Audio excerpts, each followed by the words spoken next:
One of the words that we outside the medical profession never had to know before 2020 is that word proning that she just described there, Ms. Dawson. I mean, instinctively, you think of somebody in the hospital, you think of them as lying on their back in the hospital bed, right? One of the lessons learned thus far in treating COVID is that just structurally, in terms of the way we are built, it can be easier on a patient's lungs, apparently. They can sometimes get better lung function, more oxygenation, if they are not lying on their back, if in fact they're flipped over and they're on their stomach. And I remember early on in the first surge this spring, talking with doctors in New York about that and having them explain that and having me as a layperson learn that. I remember thinking, as somebody who doesn't know anything about medical stuff, well, at least that's a simple, easy thing. That's great. And it's true. It's not some newly invented, super expensive monoclonal antibody, right? Or some fantastical space-age treatment that needs to be kept in sub-zero temperature control. Or, it's just a position. It's just a way you shift the body. But now we're 10 months into this thing. It's true that is helpful for a lot of patients. But I want to show you this. One of the things that Allison Barber and her crew were allowed to shoot at this hospital in St. Louis this week was that process that I've been thinking all this time is that cheap and easy thing that helps so many patients. And I'm going to show it to you now. And it's not gruesome by any means. It's not gory. But what I'm going to show you is a procedure in a hospital. If there's a chance you don't want your kids to watch, if your kids are watching with you now, I would understand. So I'm pausing for time here for a second in case you don't want them to see this. Okay, but here it is. I've watched this today a number of times, cutting this footage. Part of the reason I wanted you to see it is because I know that I can't get it out of my head. And I also just think it's something we should probably all see. In this case, this is a patient who has been proned already.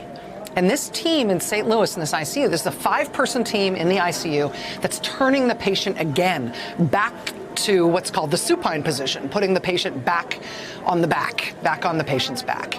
And you can see the team, running through their checklist. They move all the lines and the tubes that are going into and out of the patient. They confirm which way they're going to do this movement of the body. They make sure they all understand that. The doctor leading the team calls 1, 2, 3 to move the patient from the center of the bed to the side of the bed. The team then repositions, rechecks, confirms nothing is dislodged. The doctor calls 1, 2, 3 again.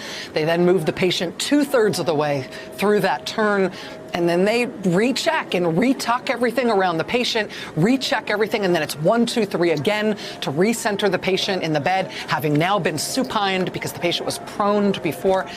I mean, you can just see the care it takes, the work it takes to take care with everything that's hooked up to that patient, all the monitors and the tubes and the lines and the bedclothes and the catheter and the coordination between that team, right? 5 of them in that room for that one procedure.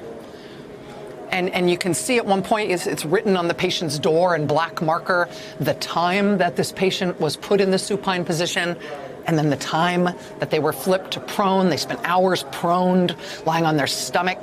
And then this is, again, them moving them back to supine, and they mark that time. I mean, this is the simplest thing they do. This is the simplest, easiest thing they do.